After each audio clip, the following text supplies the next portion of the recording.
And one of the things that's always annoyed me about lighting a building is that you get that effect sometimes.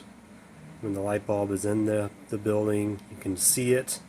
It shines through the paint. So, I just want to eliminate that.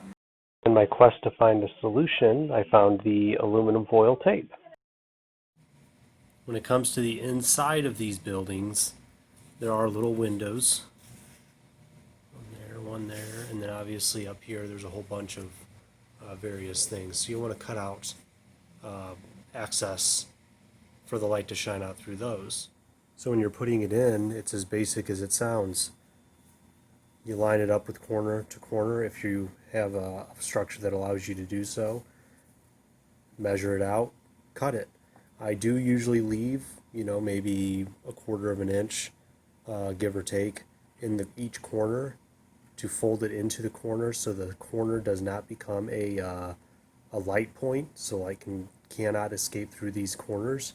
But then you pretty much just paste it down just like it looks like. Now this is a sticky adhesive on the back already.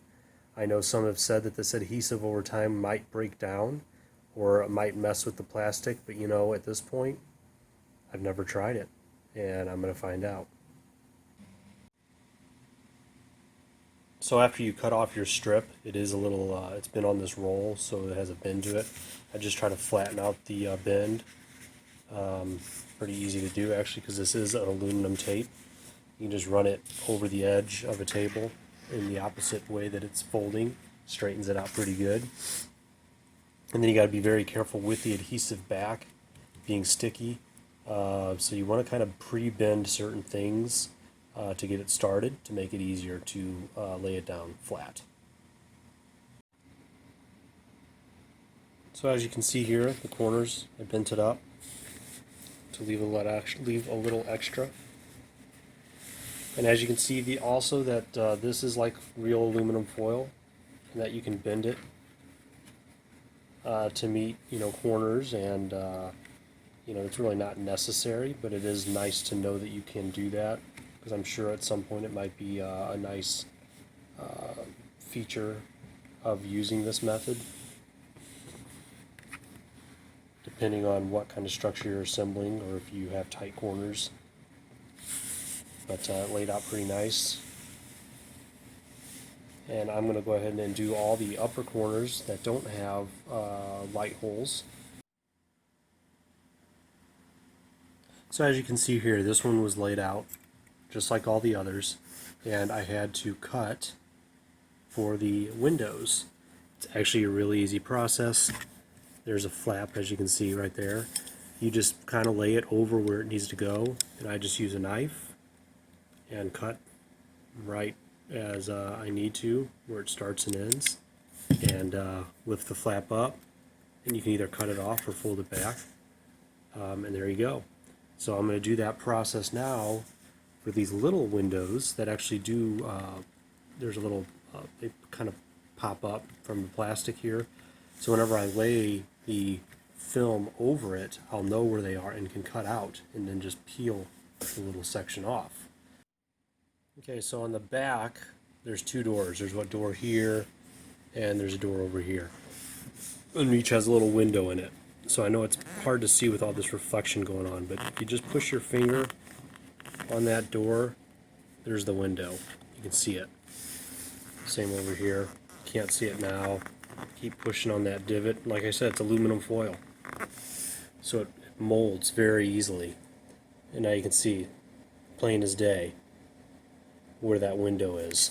And there's no other ones on this particular piece.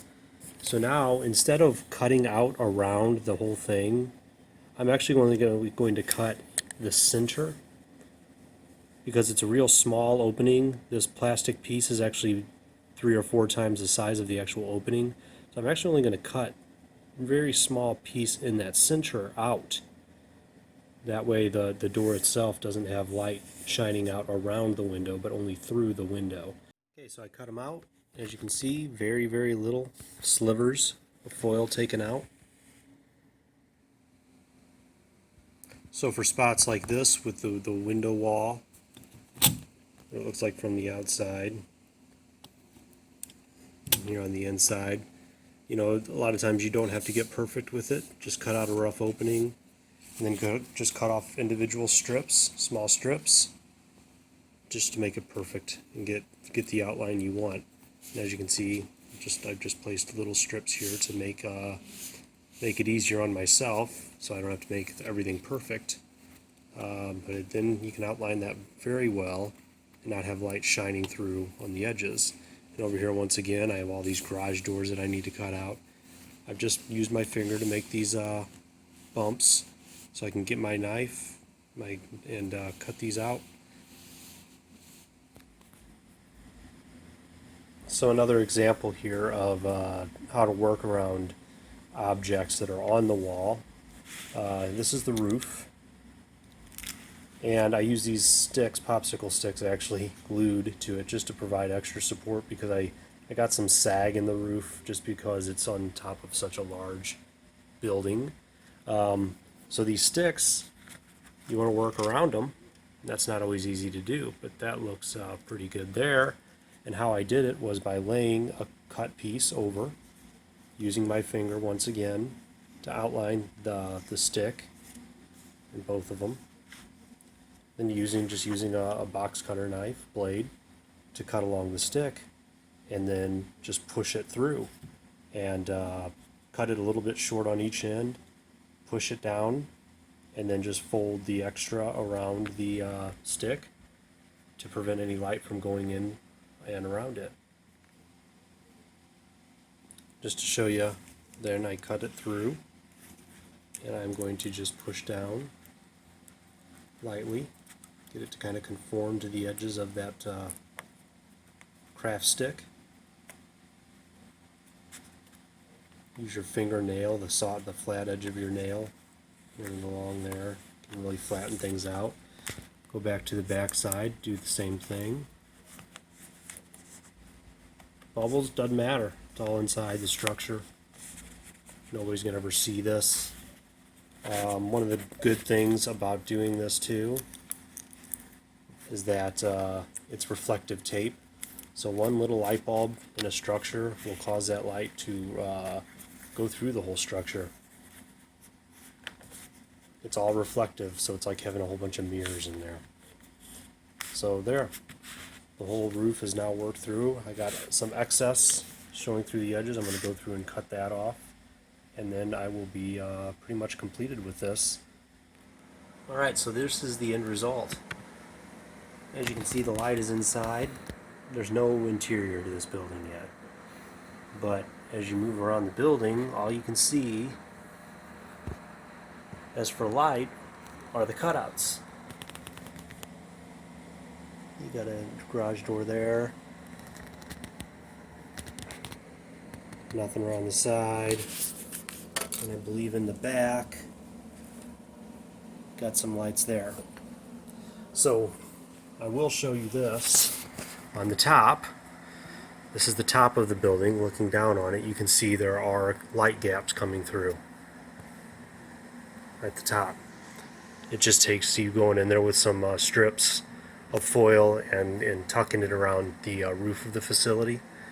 Really it's not a hard thing to fix at all. I mean, I can just push my finger in there and get rid of a lot of it. This is a house that was done the same method. You can see very little light coming through. There is some that I just need to touch up coming through the rooftop side, but very little. So anyway, just wanted to show you the method I used to get some lights that don't shine through the plastic.